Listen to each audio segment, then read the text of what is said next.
हमेशा ये सत्यव्रत मुनि की दामोदर अष्टकम पढ़ते हैं, तो दामोदर अष्टकम के 8 छंदों में 8 मैसेजेस है। इन आठों श्लोक में एक चीज कॉमन है जो मैं एंड में बताऊंगा।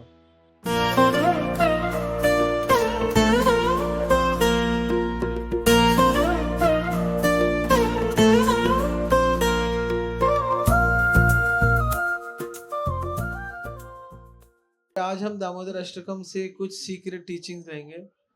दामोदर अष्टकम एक प्रार्थना है जो कार्तिक मास में गाई जाती है और जिसको सत्यव्रत मुनि ने बताया, पद्म पुराण में लिखी है। और सनातन गोस्वामी ने इस पे बहुत सुंदर कमेंट्री करी है दिग्दर्शनी में। तो है क्या दामोदर अष्टकम? क्योंकि ये महीने का नाम है दामोदर। दाम और उदर का महीना, ये रस्सी और पेट का महीना है ना। एक्चुअली कई लोग कहते हैं कि जब हम रस्सी के साथ पेट को खींचेंगे तो बहुत फायदे हैं। पहला फायदा क्या है? पेट कम हो जाएगा। दूसरा फायदा क्या? मक्खन निकलेगा, क्योंकि घड़ा भी पेट की तरह ही होता है। घड़े को रस्सी से मथते हैं तो मक्खन निकलता है। तो जब हम रस्सी को मथेंगे, रस्सी की मदद से भगवान के पेट को मथेंगे। मैया यशोदा ने भगवान के पेट को मथा, है ना, रस्सी बांधी। और बंद नहीं रही ना, छोटी रह रही है। तो अब किसी चीज को, आप जो चीज बंद नहीं रही, खींचा पीछा नहीं करोगे। तो भगवान ने शरारत करी, दधी हांडी फोड़ी, घर की फोड़ी, बाहर की फोड़ी, फोड़ी थोड़ी थोड़ी। तो अब भगवान ने तो फोड़ दी। अब भगवान दिखा रहे हैं कि अब तू माखन नहीं बना रही मैया, अब तू मेरे में अपना टाइम लगा रही है, लेकिन मैं अभी भी, तू मेरे को भी जब मथेगी मैं ही माखन बनाऊंगा।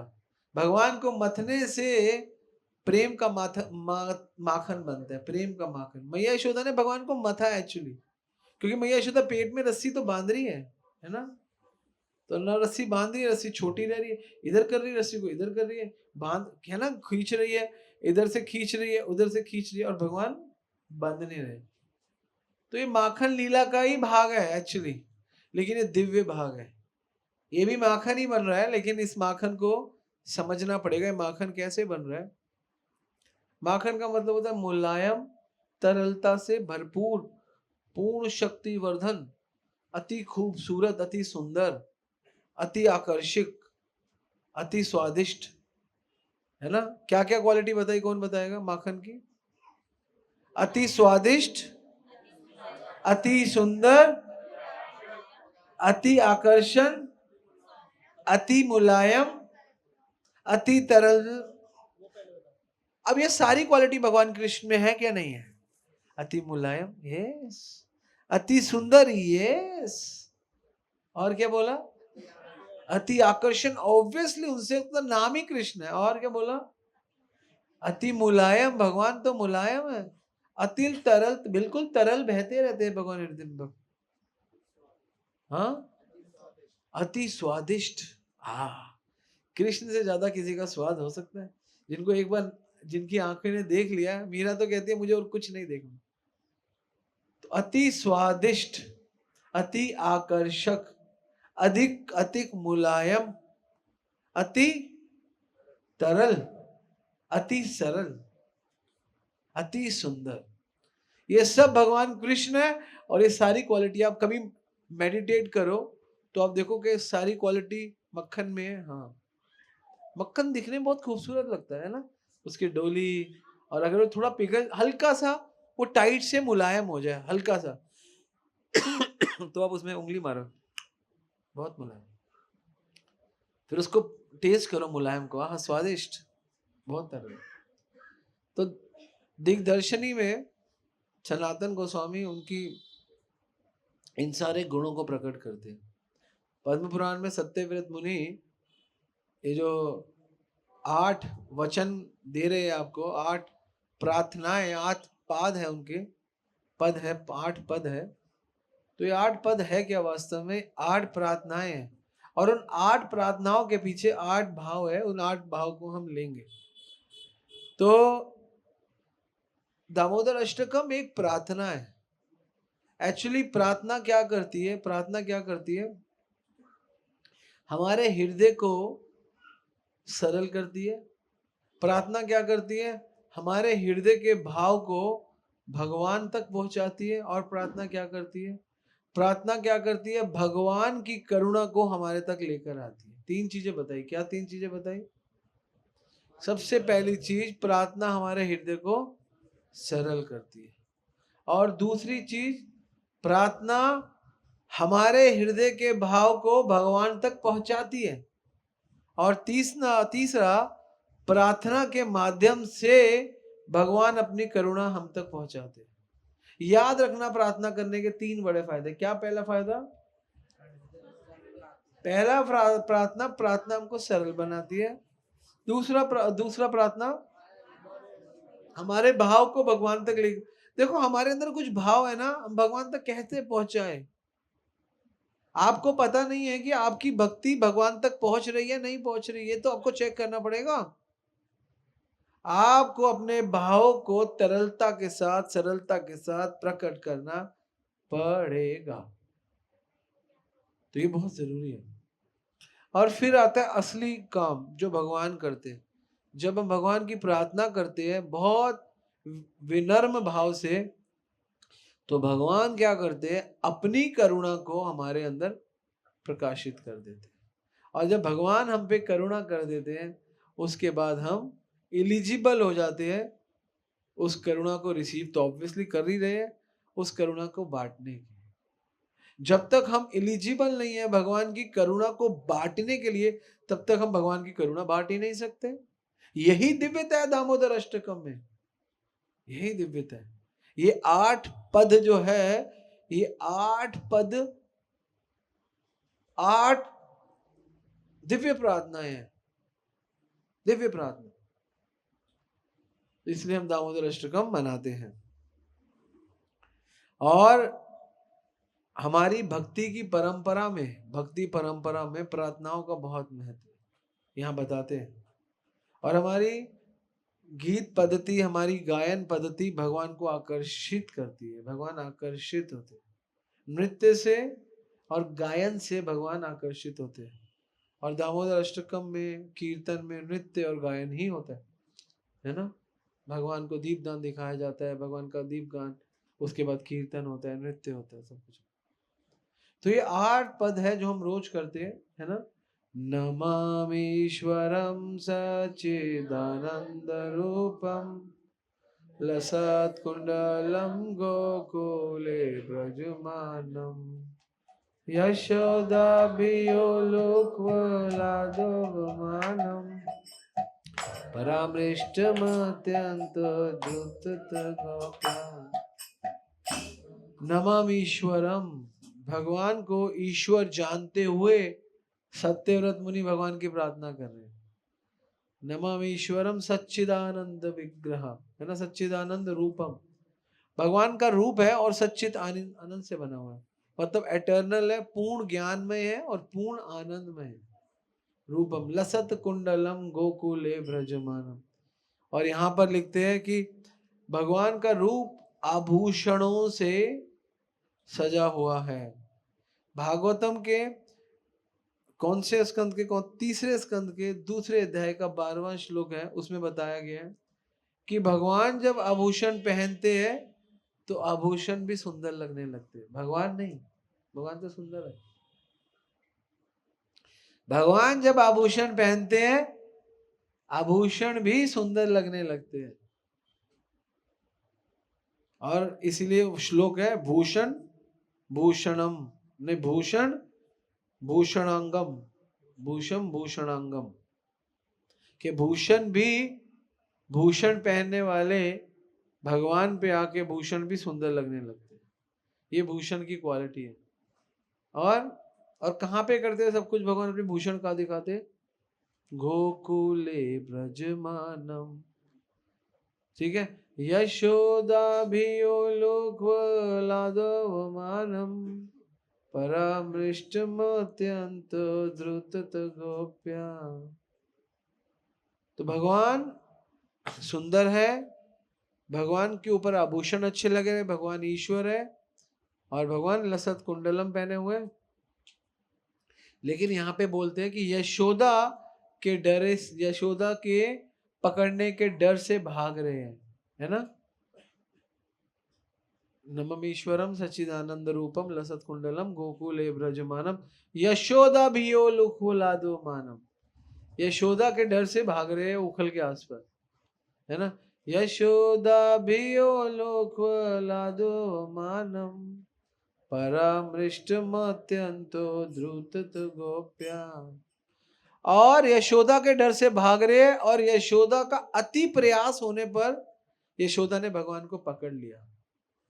अति प्रयास, है ना। यशोदा भियो डरे हैं, उसके बाद यशोदा भियो लुको लादो परामृष्ट मत्यंतो द्रुत गोपे। उस गोप्या गोपू को, गोप को पकड़ लिया भगवान ने, मैया यशोदा ने पकड़ लिया। अभी बांधा नहीं है, केवल पकड़ा है, ये लिख रहे हैं यहाँ, पकड़ लिया, है ना। तो पहला है कि ना पकड़े जाने वाले कृष्ण जो योगियों से, ज्ञानियों से नहीं पकड़े जाते, उनको पकड़ा जा सकता है। तो पहला सिद्धांत यह है कि भगवान को पकड़ा जा सकता है। आखिरी सिद्धांत, पकड़ा पहले श्लोक में गया, बांधा आखिरी श्लोक में गया। तो ये पकड़ने से बांधने की जो लीला है, दामोदर लीला है। भगवान को पकड़ लो, और अभी हमने क्या भगवान को पकड़ा हुआ है?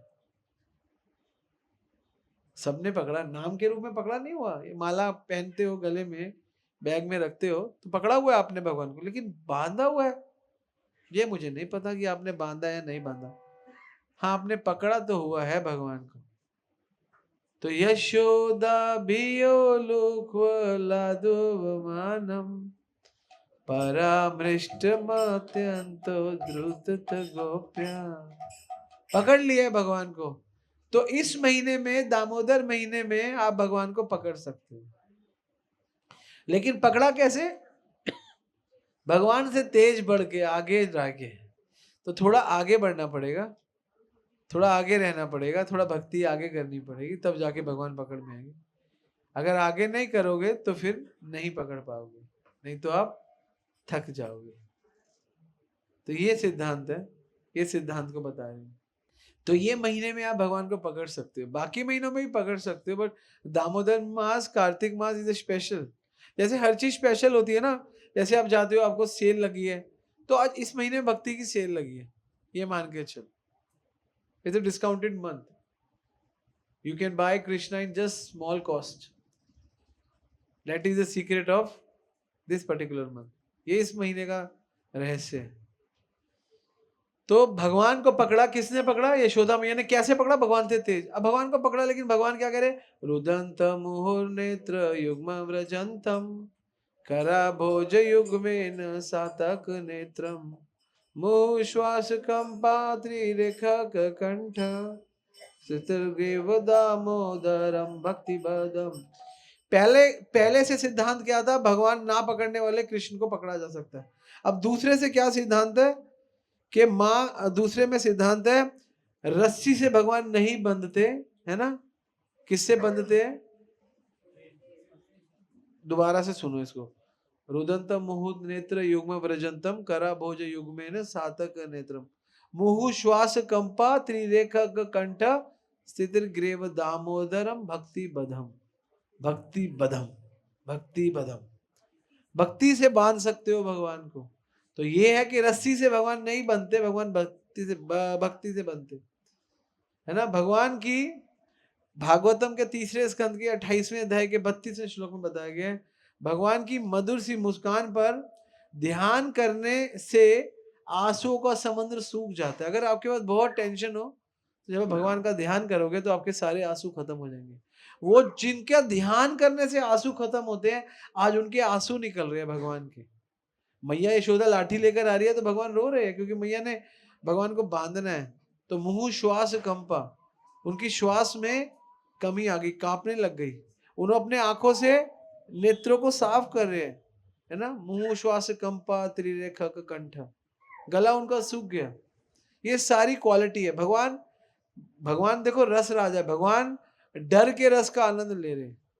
भागवत कहती है जिनका स्मरण करके दुखों के, आंसुओं के सागर सूख जाते हैं, आज वो भगवान आंसू निकाल रहे हैं। ठीक है, ये भगवान क्या कर रहे हैं? भगवान एक लीला कर रहे हैं। भगवान क्यों? क्योंकि भगवान जब गोलोक में रहते हैं तो भगवान गोलोक में 14-15 साल के रहते हैं, उससे बड़े नहीं होते। केवल इस भूलोक में आके भगवान ने बाल लीला करी, और भगवान की बाल लीलाएं बहुत दिव्य है। मैं नहीं माखन खायो, हो मैया मोरी मैं नहीं माखन खायो, देखत हूँ गो रस में चीटी, ते कारण पचायो, ओ मैया मोरी मैं नहीं माखन खायो। मैंने कोई माखन नहीं खाया, है ना। भगवान रस राज है, रस का आनंद ले रहे हैं, है ना। भागवत में बताया गया है कि सारी रस्सियां भगवान को नहीं बांध पा रही, नहीं बांध पा रही, तो भगवान रस्सी से नहीं बंध रहे, भक्ति बाधाम, है ना। क्या है पूरा सेंटेंस? सितग्रेव दामोदरम भक्ति बधम, भक्ति से बंधते हैं। हमें भी लगता है कि अंदर से भगवान हमारे प्रयास से बंध रहे, हमारी साधना से बंध रहे, ऐसा नहीं है। इन 8 श्लोक में एक चीज कॉमन है जो मैं एंड में बताऊंगा। एक कॉमन चीज जो हमारे को भगवान से बांधेगी। लगता है कि हम अपने माला करने से, गीता पढ़ने से भगवान से बंधेंगे, लेकिन नहीं। भक्ति से बंधने के लिए गीता माला जरूरी है, लेकिन उसके साथ एक चीज रखना बहुत जरूरी है। माला करो या गीता पढ़ो या भक्तों का संग करो, लेकिन ध्यान और स्मरण बना के रखो। इन 8 श्लोकों में इसका जो है दामोदर अष्टकम पर ध्यान, इसका टॉपिक है। हमें दामोदर अष्टकम पे कैसा ध्यान करना चाहिए। दूसरा है कि भगवान कभी भी रस्सी से नहीं बंधते, भगवान स्थिति स्थिति लीला नहीं नहीं, क्या है लास्ट लाइन? दामोदर भक्ति बधम। और तीसरा है इति दृक्स्वलीलाभिरानंद कुंडे स्वघोषम निमज्जन्तम आख्यापयन्तम तदीयेषु भक्ते जिते त्वं पुनः प्रेम तत्सम शतावृत्ति वंदे। वाओ, इसमें भगवान बहुत बड़ा सिद्धांत बता रहे। भगवान बता रहे महानता और मधुरता दो चीजें होती है। एक होती है महानता, महानता मतलब ऐश्वर्य। ज्यादातर योगी ज्ञानी भगवान की महानता पर आकर्षित हो जाते हैं, लेकिन भक्त लोग महानता और मधुरता दोनों पर आकर्षित होते हैं। मधुरता बहुत जरूरी है। आपका बच्चा कल को डॉक्टर बन जाए, इंजीनियर बन जाए, प्राइम मिनिस्टर बन जाए, वो उसकी महानता है, लेकिन आपके साथ उसका एक मधुरता का रिलेशन है, वो आप खोना नहीं चाहोगे। वो अगर हमेशा कहेगा मम्मी मैं तो डॉक्टर हूं, मैं इंजीनियर हूं, मैं बड़ा हूं, मैं फलाना हूं, तो माँ के साथ आनंद नहीं आएगा। उसको प्रेम करने आएगा क्या? नहीं आएगा। महानता इज गुड, बट मधुरता इज ऑल्सो रिक्वायर्ड, एंड मधुरता इज एक्चुअली रिक्वायर्ड। इति दृक् स्वलीला भिरानंद कुंडे। यहाँ पे सत्यव्रत मुनि लिखते हैं कि आपकी लीलाओं के कुंड में, एक होता है कुंड, कुंड एक होता है क्या कहते हैं टब, एक होता है बाल्टी, और एक होता है कुंड। कुंड का मतलब होता है lot of water, lot of leela, lot of action we can do there, है ना। कुंड में आप ना स्नान कर सकते हो, खेल सकते हो, भाग सकते हो। बाल्टी के अंदर नहीं भाग सकते, डिब्बे के अंदर तो भाग कुछ कर ही नहीं सकते। तो यहाँ पे बोलते हैं इति दृक् स्वलीला बिरानंद कुंडे स्वघोषम निमज्जन्ते माक्य पयंता। और इसमें डूब जाओ। और इसमें बताया गया जो यहाँ पे कि जो ऐश्वर्य पर, भगवान के ऐश्वर्य से आकर्षित होने के कारण लोगों को दिखाते हैं कि केवल भक्ति द्वारा जीते जाते हैं। जिसमें डूब जाओ, और भगवान अपनी लीलाओं से दिखा रहे हैं कि कैसे आप भक्ति में डूब सकते हो, भगवान की लीलाओं के माध्यम से, ऐश्वर्य के माध्यम से और मधुरता के माध्यम से। भगवान महान भी है और भगवान मधुर भी है ना।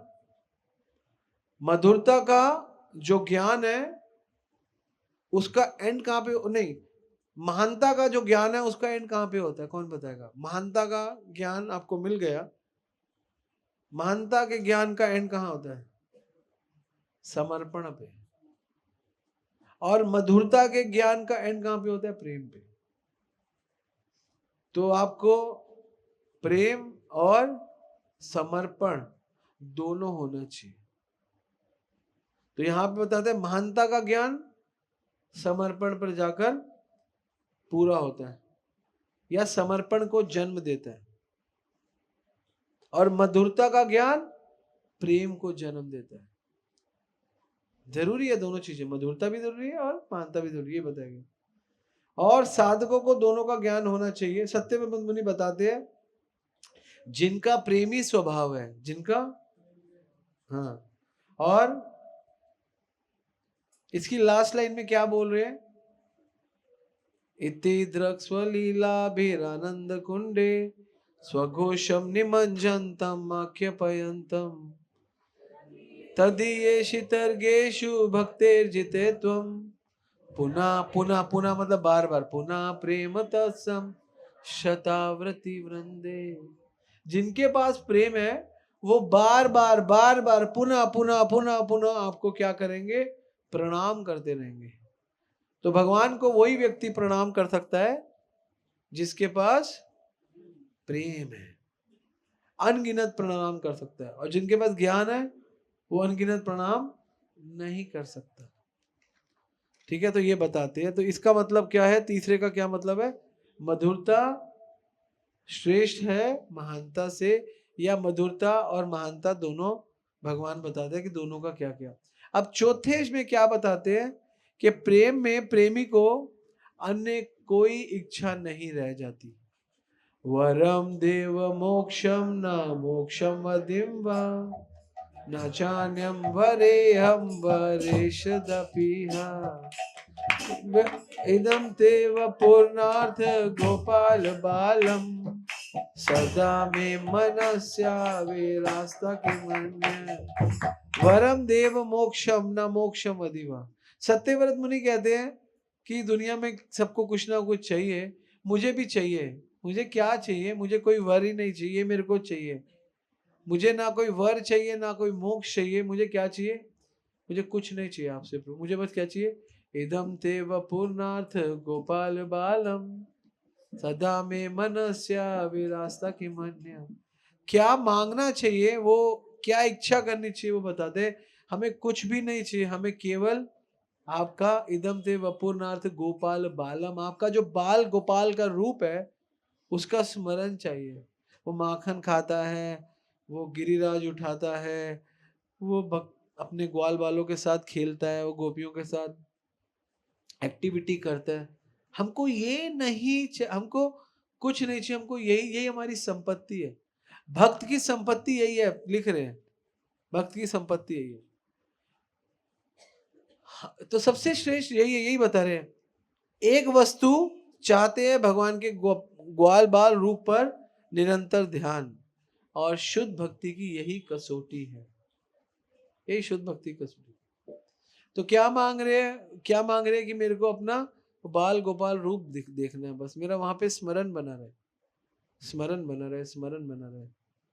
और पांचवा क्या बोलते हैं, इदम ते मुखाम्भोज मत्यंत लीरे वृत कुंतले स्निग्ध केशच गोप्या मुहुचुम बिंब रक्त धरम में मनस्या विरास्ता मालम लक्ष्य लाभे।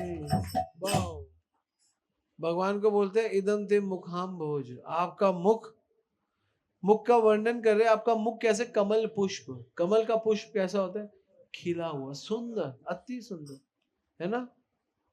इदम ते मुखाम भोज मत्यंत लीरे वृत कुंतले स्निग्ध केशच गोप्या। फिर यहाँ पे भगवान के कमल के और चेहरों पे जो घुंघराले बाल आ रहे हैं, है ना, उसकी चर्चा हो रही है। और क्या बोल रहे, मोहु चुंबितम बिंब रक्त धरम में, आपके होठों पे, होठी लिखे ना, होठ और गाल पर जो प्रेम का जो चुंबन है ना, मोहु चुंबितम बिंब रक्त धरम में, इसके अतिरिक्त मुझे कोई लाखों वरदान नहीं चाहिए, है ना। नामन्य नामन्य मुहुचुंबितम बिंब रक्त धरम में मनस्या विरास्ता मनम लक्ष्य लाभे। कोई लाभ नहीं चाहिए मुझे, बस मुझे आपके चेहरा देखना है, आपके वो लटकट देखनी है, और देखना है माँ यशोदा गोपियां आपको जो चुम्बन करती है, आपको इतना प्रेम करती है। What is the favorite pastime of Ma Yashoda? Chumban to Krishna. This is the favorite pastime of Mother Yashoda. उनका इससे सुंदर फेवरेट पास टाइम नहीं था। जब मैया यशोदा बोर हो रही होती थी, उनका फेवरेट पास टाइम था कृष्ण को चुंबन करना, बस।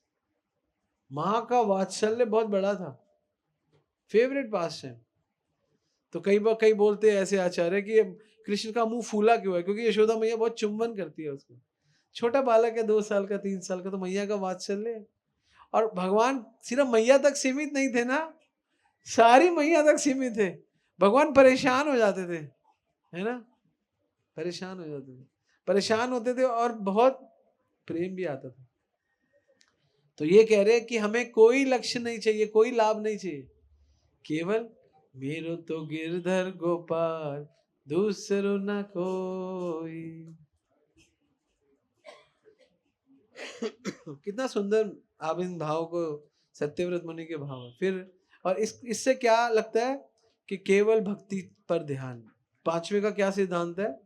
केवल भक्ति पर ध्यान, भगवान पर ध्यान, केवल कृष्ण पर ध्यान। ये तब होगा जब केवल कृष्ण पे ध्यान होगा। आपको पता है ध्यान और केवल कृष्ण पे ध्यान पे बहुत फर्क होता है। केवल कृष्ण के ध्यान को ही स्मरण कहते हैं। जब आपको केवल कृष्ण पे, कृष्ण के गुरु की आज्ञा पे, गुरु पे ध्यान है, केवल कृष्ण पे, मतलब वही, उसको कहते हैं स्मरण। ध्यानी लोग क्या है ना, ध्यानी लोग भक्तों से अलग है। भक्तों का ध्यान स्मरण बनता है, ध्यानियों का ध्यान बनता है। योगियों का ध्यान को ध्यान योग कहते हैं, ध्यान कहते हैं। और भक्त का जब ध्यान होता है, वो उसको स्मरण कहते हैं। स्मरण में वो भगवान को जानता है, उनको पूरा मैनिफेस्ट करता है, उनके, है ना, मुह चुंबितम, उनके होठों को, उनके गालों को, उनके मुखमंडल को, उनके सुनहरी बालों को, सब कुछ। He remembers everything, he remember. That is the secret of Govardhan Leela. छठा है नमो देव दामोदर अनंत विष्णु प्रसिद्ध प्रभु दुख जलादि मग्नम कृपा दृष्टि वृष्टाति दीन बतानु ग्रह ग्रीमेश सदृश। ये बोलते नमो देव दामोदर अनंत विष्णु। इसमें भगवान के नाम है, एक तो दामोदर, एक विष्णु, एक अनंत, है ना। नमो देव दामोदर अनंत विष्णु प्रसिद्ध प्रभु दुख जलादि मग्नम। हे प्रभु, आप ऐसा करो कि मेरे सारे दुख जल जाए। क्या जल जाए? मेरे सारे दुख जल जाए, जल के भस्म हो जाए, है ना। कृपा दृष्टि विष्टाति दीन बतानु ग्रह ग्रीष्मा में ज्ञा में सदृश्य। प्रभु मैं चाहता क्या हूं, वो बता रहे हैं कि मैं अपने दुखों से बाहर आना चाहता हूं। कृपा दृष्टि दीन बतानु ग्रह ग्रीष्मा में ज्ञा में दृश्य। दुख क्या है? इधर दुख की बात हो रही है, तो क्या सत्यव्रत मुनि दुख बता रहे हैं? दुख ये नहीं है, आप तो अनंत हो, नमो देव दामोदर अनंत विष्णु, है ना। मेरे को क्या है, मैं जल रहा हूं। क्या जल रहा हूं? मैं आपको प्रसन्न नहीं कर पा रहा। आपको प्रसन्न ना करने का जो दुख है ना, वही दुख है बस। इसी को विरह यही है कि मैं विरह में आपसे दूर हूं, आपके समक्ष नहीं हूं, तो आपको प्रसन्न नहीं कर पा। तो ये अब यहाँ पे भगवान बताते हैं कि आप मेरे सामने क्या बोलते हैं? कृपा दृष्टि विष्टाति दीन बतानु ग्रह ग्रह माँ में गया मेष दृश्य। आप मुझे दर्शन दो, प्रकट हो जाओ। अब यहाँ पे भगवान को प्रकट होने का मतलब क्या है? सत्यव्रत मुनि प्रकट होने के लिए कहते हैं, और सनातन गोस्वामी लिखते हैं कपट का प्रकट से बहुत बड़ा रिलेशन है, या प्रकट का कपट से बहुत बड़ा रिलेशन है। जितनी मात्रा में हमारे पास कपट है, जितनी मात्रा में, उतनी मात्रा में भगवान हमसे दूर है, प्रकट नहीं होंगे कभी। जितना कपट कम होता रहेगा, उतने भगवान प्रकट ज्यादा होते रहेंगे। तो भगवान को प्रकट करने के लिए कपट पे आके आपको काम करना है। अगर आप कपट पे काम नहीं करोगे, कपट कपट मतलब स्वार्थ, निंदा, ईर्ष्या, द्वेष, चुगली, एक्स वाई जेड जो भी है, जब हमारे पास कपट होता है तो भगवान प्रकट नहीं होते। हम बहुत मेहनत करते हैं, लेकिन हम बहुत साधना करते हैं, लेकिन हम फिर भी ईर्ष्या करते हैं उससे, इससे, उससे, तो इसको दूसरी भाषा में कपट बोलते हैं। भगवान कभी प्रकट नहीं होते।